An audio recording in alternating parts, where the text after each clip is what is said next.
Bonjour, je m'appelle Francesco Marcialis, je suis le directeur de la Caritas Djibouti. C'est un centre qui existe depuis 1952 à Djibouti, donc c'est certainement la plus vieille organisation humanitaire sur le territoire de Djibouti. Donc bien sûr on a un lien avec l'Église, on est une œuvre de l'Église, on ne s'en cache pas, mais étant donné le contexte national, on se doit de faire preuve d'une grande discrétion dans le travail qu'on mène auprès des plus pauvres. Donc ces plus pauvres, ce sont souvent des gens qui sont isolés et marginalisés. On a un projet avec les enfants des rues, les mineurs migrants non accompagnés. On a un projet d'aide médicale d'urgence pour tous les gens qui n'ont pas accès au système public à Djibouti, le système de santé. On a un projet d'aide et de formation professionnelle aux femmes qui sont victimes de la guerre au Yémen. Et puis d'autres projets, lutte contre la sécheresse et d'autres choses encore. Donc notre leitmotiv, c'est vraiment de toucher les pauvretés et de toucher les vulnérabilités dont personne d'autre ne s'occupe ici. En tout cas, c'est ce qu'on essaye de faire. Notre plus grand projet, c'est bien sûr celui des enfants des rues. On a à peu près 700 enfants qui fréquentent la Caritas, le centre d'accueil de jour de la Caritas. Dans ces 700 enfants, il y a une grande majorité, 70% qui viennent d'Éthiopie. On a 15% qui viennent de Somalie et 15% qui viennent de Djibouti.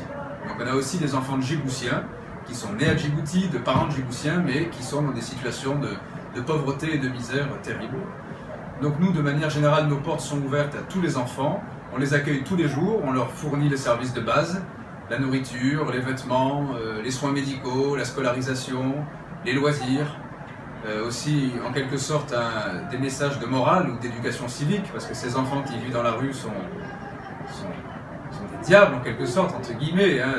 La drogue, la violence font partie de leur quotidien. Donc on essaye de faire qu'à Caritas c'est un lieu de refuge, un lieu où ils arrivent à se réinsérer dans la société, un lieu où ils arrivent à se rapprocher de leur famille, à retourner à l'école, à trouver du travail. Voilà, on sait bien qu'on ne peut pas faire le travail des autorités publiques, ni des parents, mais on essaye avec nos petits moyens d'améliorer la vie de ces enfants. Et on a aussi une large part de notre travail qui consiste en des réinsertions en Éthiopie et en Somalie pour ces enfants qui viennent à Djibouti et qui au final, lorsqu'ils ont 6, 7 ou 8 ans, sont perdus et vivent une vie d'enfer.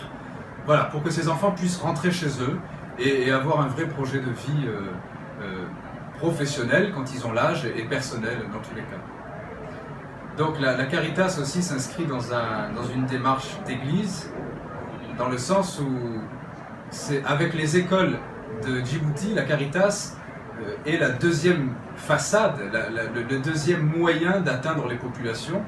Directement par l'église, on ne peut pas atteindre les gens qui nous entourent, mais par la charité qu'on essaye de faire au quotidien, par un témoignage, par une présence cordiale, par une attitude fraternelle. Voilà, on essaye de maintenir cette présence d'église sans distinction, sans agression, voilà, en essayant de faire les choses de la manière la plus douce possible.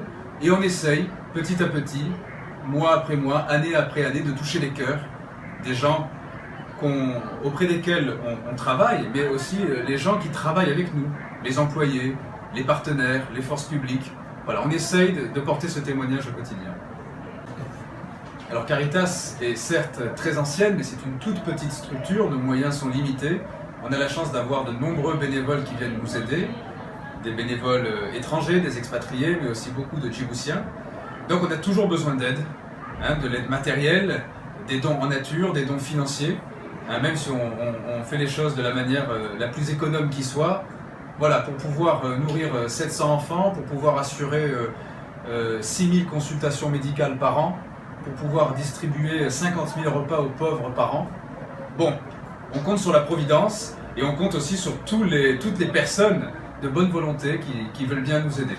Voilà, donc les portes de la Caritas vous sont toujours ouvertes, que vous soyez à Djibouti, que vous soyez beaucoup plus loin, en Europe ou ailleurs, par la prière ou par n'importe quel moyen, on compte sur vos soutiens.